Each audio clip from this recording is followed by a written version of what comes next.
American Stasi. Tulsi Gabbard confirms Quiet Sky's nightmare. Placed on a terror watch list, the former Hawaii congresswoman and her husband were tailed by Air Marshals and bomb dogs. Unconstitutional on every level, she says, and I'm not the only one. Tuesday night, while self-styled Democratic nominee Kamala Harris pledged to defend freedom, compassion, and the rule of law to cheers in Philadelphia, Hawaii's Tulsi Gabbard described being tracked by teams of government agents in a surveillance regime more reminiscent of East Germany than a free country. Whistleblowing Air Marshals told Uncover DC Gabbard was singled out as a terror threat under the so-called Quiet Skies program, and the former presidential candidate says she noticed. The whistleblower's account matches my experience, says Gabbard. Everything lines up to the day.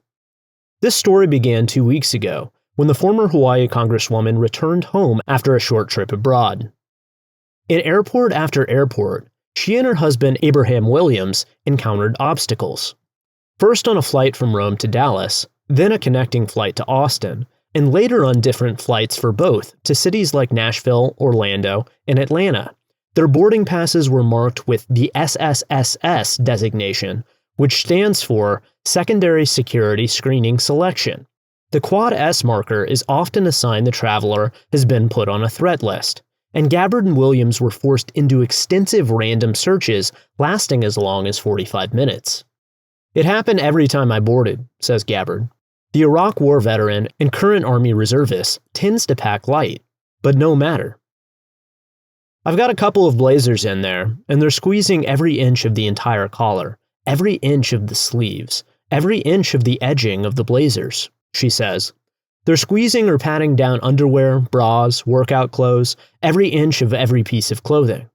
Agents unzipped the lining inside the roller board of her suitcase, patting down every inch inside the liner. Gabbard was asked to take every piece of electronics out and turn each on, including her military phone and computer. That was the other strange thing.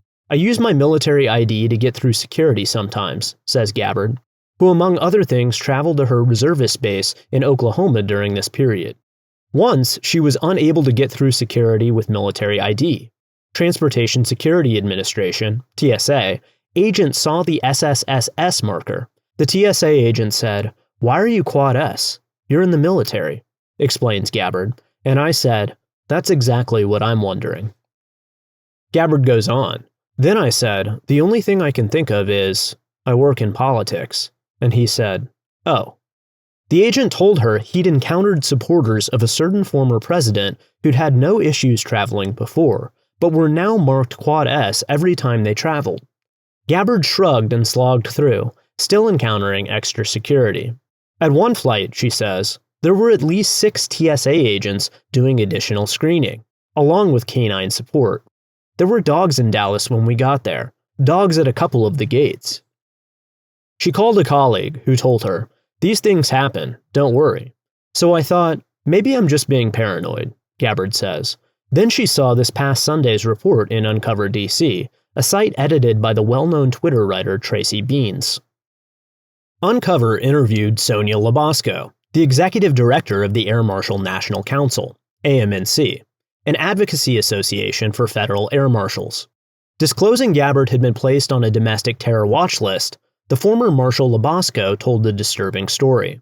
According to Labasco, Gabbard is unaware she has 2 explosive detection canine teams, 1 transportation security specialist, explosives, 1 plainclothes TSA supervisor, and 3 federal air marshals on every flight she boards. Uncover DC said Gabbard was initially placed on the list on July 23rd, and that the trios of air marshals first began following her on flights on July 25th. As Racket would learn, surveillance was conducted on at least 8 flights, with different 3 marshal teams for each flight, part of the Transportation Security Administration Quiet Skies regimen that can literally surround people with human watchers. There are potentially 15 or more TSA uniformed in plain clothes at a gate for such assignments, Labasco told Racket. The story about Gabbard was surfaced by 2 TSA whistleblowers, including one detailed to follow her. When Gabbard read this, she felt a shock of recognition. When I saw that, I thought, wow, okay, so everything I was experiencing was exactly what I feared was going on, she says. Though clearly outraged, Gabbard stresses the important part of her story isn't any inconvenience or insult she's gone through. This is not a woe is me situation, she explains. Instead, it's bringing to the forefront how brazen the political retaliation and abuse of power continues to be under the Biden-Harris administration. The former Democratic congresswoman from Hawaii's 2nd District is far from the first American to be placed under physical surveillance as a domestic terrorist threat in post-9/11 America, especially since January 6, 2021, when the Quiet Skies program expanded to accommodate a broad effort to track people who were at the Capitol. Americans following Americans on airplanes is no longer uncommon, though the public largely has no idea of the scale of this activity. However, Gabbard is by far the highest profile figure to be caught up in this surveillance web. As a war veteran with no connection to J6 or any other known offense, her appearance on a terror watch list is striking and symbolic of the way politicians and intelligence officials have turned the machinery of the war on terror inward in the last decade. This aspect of the story galls Gabbard the most. I enlisted because of the terrorist attack on 9/11, Gabbard says. I was like a lot of Americans. We enlisted to ensure the safety, security, and freedom of the American people and go after the terrorists who attacked us. And so now we have confirmation. I guarantee there are other men and women in uniform or veterans now being targeted. I can't think of a word that adequately captures how I feel. The closest I can think of is the deepest sense of betrayal. She pauses. It cuts to the core. Gabbard pointed to this summer's release of documents from the ill-fated Homeland Intelligence Experts Group, an advisory panel led by former CIA Chief John Brennan and former Director of National Intelligence James Clapper. Litigation filed on behalf of former Ambassador to Germany Rick Grinnell led to the disbanding of the group, and the production of documents identifying Trump supporters, people in the military, or religious as indicators for extremism or terrorism. Gabbard says this is an indication that the intelligence community is targeting people of many stripes, but especially so those who still wear the uniform or who have worn the uniform. Neither Gabbard nor, apparently, the whistleblowing marshals know why the former congresswoman would be on a terror watch list. Gabbard has been a persistent, pointed critic of politicians in the current administration. The day before her reported placement on the TSA list, Gabbard appeared on the Ingram Angle and criticized the proxy war in Ukraine, saying the administration was selling the public crap excuses for expanding its military commitment, with intent to turn Ukraine into another Afghanistan. A debate clash in the 2020 primary was also a factor in ending Harris' run that year, featuring the viral line, "She put over 1,500 people in jail for marijuana violations and then laughed about it when asked if she ever smoked."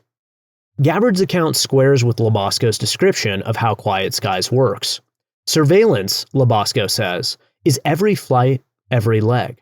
If she has 3 legs that day, it'll be 9 Air Marshals. So if she does 3 flights in a day, she'll have a set of Air Marshals on every one of her flights. As for canine teams, they maneuver over to the gate area. You will have plainclothes TSA officers, you will have uniformed TSA officers, and the canine teams will be running in the gate area. They'll have them floating around to try to pick up a scent of something. Labasco says these dogs are only trained for explosives, not narcotics. What now? Gabbard, who has spoken to at least one of the whistleblowers, is reviewing possible courses of action, contacting former congressional colleagues about a possible Hill investigation. In a seemingly related matter, Empower Oversight, the firm that represented FBI whistleblowers Steve Friend and Marcus Allen, as well as IRS special agents Gary Shapley and Joseph Ziegler in the Hunter Biden case, sent a letter Monday night to Homeland Security Inspector General Joseph Kafari, demanding an immediate investigation in the Gabbard case. The firm represented an air marshal in another ugly Quiet Skies case 2 years earlier. And though Kafari's IG office promised in January 2023 to investigate, there's no evidence it ever did, making the Gabbard story more troubling. Worse, Empower Today says it learned that the TSA has already initiated an investigation to identify the 2 TSA whistleblowers who leaked sensitive security information in Gabbard's case. The firm sent another letter to the IG this morning asking for help in stopping retaliation before it begins. A retaliatory investigation that hunts for whistleblowers in order to intimidate them into silence is exactly the wrong step for the agency to take, the firm wrote, adding that the TSA should be investigating the abuses on which marshals are blowing the whistle. The TSA has not commented for this article. Quiet Skies is a Transportation Security Administration, TSA, program for tracking travelers who may present an elevated risk, as well as unknown or partially known terrorists. It's a signature initiative for a new vision of the federal enforcement state that, as covered in this space before, moved after 9/11 from an emphasis on making cases and building prosecutions to endless intelligence gathering, as well as disruption and prevention. In a key moment, the FBI in 2008 put out a new baseline collection plan, which urged agents to come with plans to disrupt potential acts of violence or other criminal behavior. Agents began getting credit for an internal metric called disruptions, which allowed them to rise without records of prosecutions or even arrests.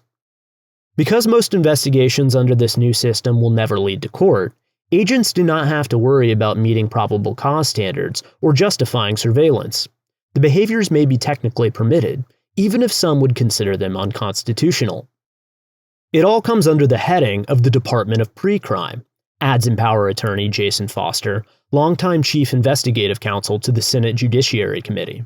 So we don't have to prove anything. We're not going to court. We're just following people. In the wake of 9/11 programs like the TSA's no-fly list and the multi-agency terrorist screening center regularly made the news as the focus of controversies, with criticism often coming from Democrats. In an incident that sounds similar, but in fact underscores the expansion of the scope of such programs, the late Massachusetts Senator Ted Kennedy was prevented from boarding planes on 5 occasions in 2004, apparently because a suspected terrorist was using Anthony Kennedy as an alias. These programs symbolize the Bush-era reflex for wide-scale screening of mostly Muslim suspects, and came to be frowned upon as racist and anachronistic. When a judge in 2019 finally declared the terrorist screening database unconstitutional, voices across the spectrum cheered. It's about time. Despite the perception that terrorist watch lists are a thing of the past, they've actually expanded, with Clear Skies representing an aggressive new generation of watch listing, which no longer just targets Muslims, but ranges of alleged domestic offenders. Though it's theoretically possible Gabbard's case will prove a mistaken identity caper a la Kennedy's incident, I can't imagine what, but they might have an excuse, a Republican House aide counseled. Labasco insists whistleblowers waited to make sure it wasn't an anomaly before coming forward. We thought, maybe this was a mistake, she says. But then, second flight, third flight. No, this is no mistake.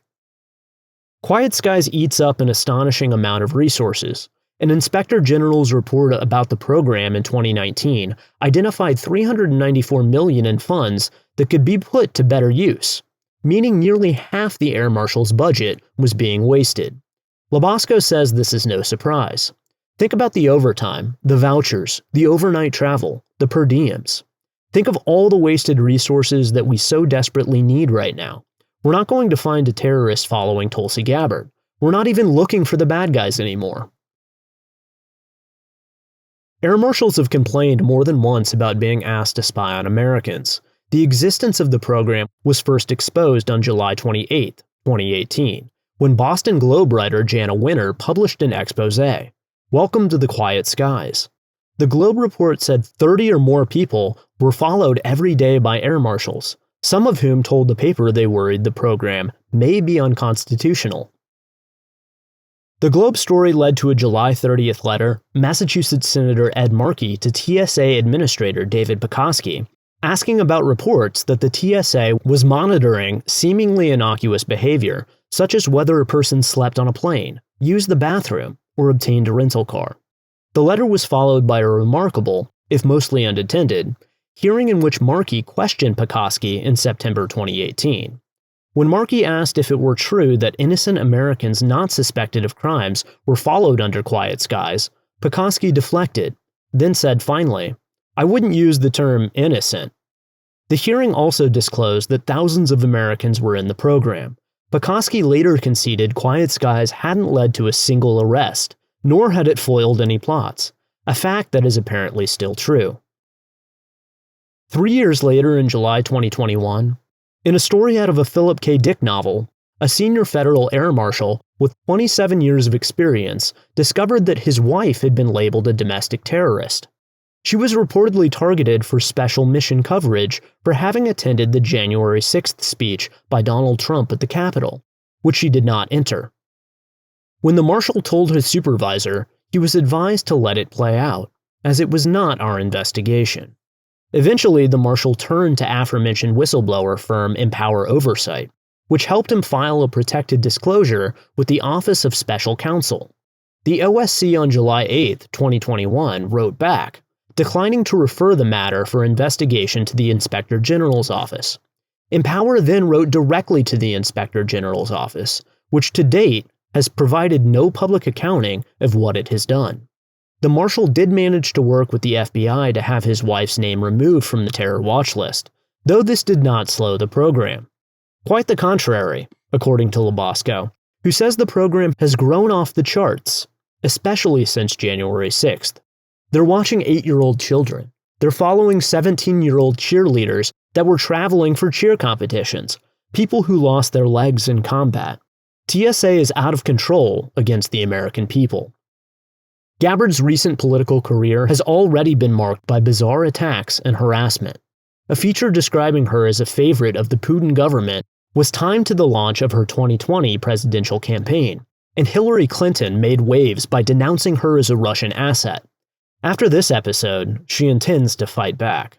I'm going to be encouraging former colleagues of mine in Congress, who I know are concerned about this, to exercise their oversight authorities, she says. These actions are those of a tyrannical dictator. There's no other way to describe what they're doing. Thanks for listening to the audio version of this article. For more, visit racket.news.